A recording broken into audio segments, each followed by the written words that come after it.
Penelitian tentang perbenihan bawang palu telah lama dilakukan di Fakultas Pertanian Universitas Tadulako dengan lebih khususnya di Laboratorium Benih Fakultas Pertanian.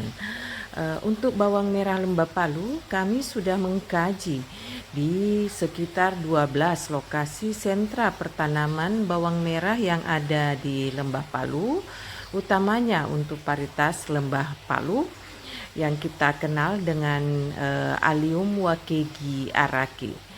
Apakah itu yang baik yang dilakukan di polybag, yang dilakukan secara hidroponik, maupun lebih banyak hasil riset ini kita terapkan dan kita sosialisasikan kepada petani yang ada di sekitar Lembah Palu.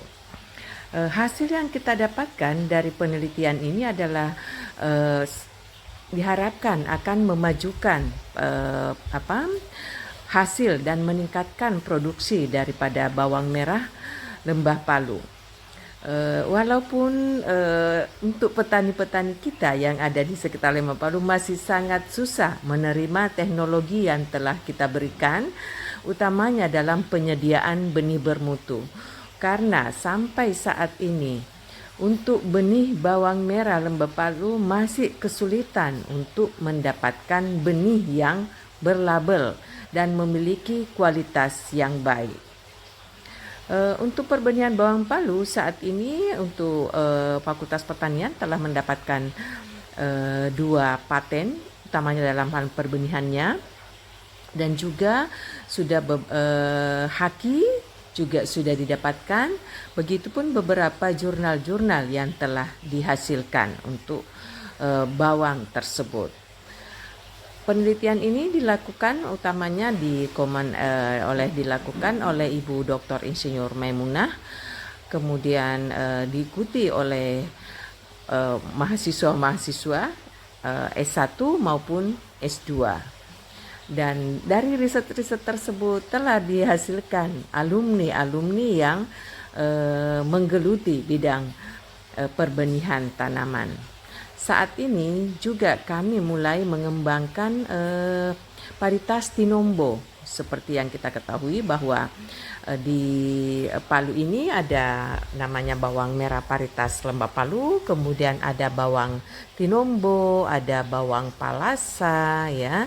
Kalau bawang Tinombo lebih banyak digunakan untuk sebagai bumbu masak karena ukurannya lebih besar. Sedangkan untuk bawang Palu, varietas Lembah Palu, atau dikenal biasanya masyarakat menyebutnya sebagai bawang batu, ya, itu hampir memiliki ciri yang sama dengan bawang Sumeneb, ya, yang tidak berbunga, sehingga sampai saat ini masih dikembangkan menggunakan umbi, ya. Dengan mudah-mudahan riset-riset selanjutnya, karena kita juga mulai mengembangkan riset ini dia menggunakan kultur jaringan yang diharapkan suatu saat bisa juga menghasilkan biji, karena bawang palu ini itu secara genetik adalah triploid sehingga belum membentuk biji. Mudah-mudahan suatu saat kita bisa menghasilkan bawang palu ini berbiji, itu harapan kami. Tetapi teknologi diharapkan dengan adanya teknologi akan memudahkan kita dalam pengembangan bawang ini. Kemudian untuk bawang Tinombo, seperti yang kita kebutuhan masyarakat kita akan bawang untuk konsumsi ya, bumbu masak, itu Sulawesi Tengah memiliki bawang yang cukup hampir sama dengan bawang Bima, yaitu bawang Tinombo. Nah, itulah yang kita mulai kembangkan.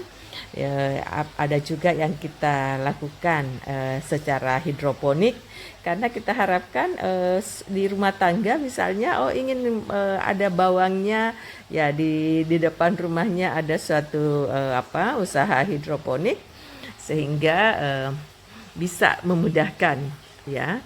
Kemudian penelitian-penelitian yang kita lakukan utamanya dalam hal bagaimana agroklimatnya, bagaimana penggunaan haranya, bagaimana penggunaan saat pengatur tumbuh, bagaimana memangkas waktu budidaya yang harusnya harus dari 2 bulan dibudidayakan, kemudian sekitar 2 bulan juga disimpan, sehingga memerlukan waktu sekitar 4 bulan ya.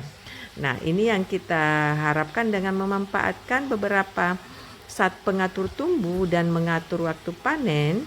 Kita harapkan dengan adanya perlakuan-perlakuan yang berikan, maka kita bisa memangkas ya waktu dari budidaya tersebut, mulai dari budidayanya maupun pada saat penyimpanannya. Penelitian ini diharapkan suatu saat akan membantu masyarakat dalam hal meningkatkan produksi dan dalam bidang bawang merah. Terima kasih. Assalamualaikum.